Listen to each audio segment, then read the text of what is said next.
Welcome back to another technical video. Today we're going to be going through your question, answering it, and hopefully finding that solution for you. Now, remember to stay just a little bit crazy like me, and hopefully you get to that resolution. Now let's continue on.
I hope that's found the resolution that you're looking for and you managed to work your way through your issue.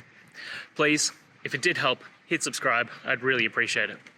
And until the next technical time you need help, have a good one.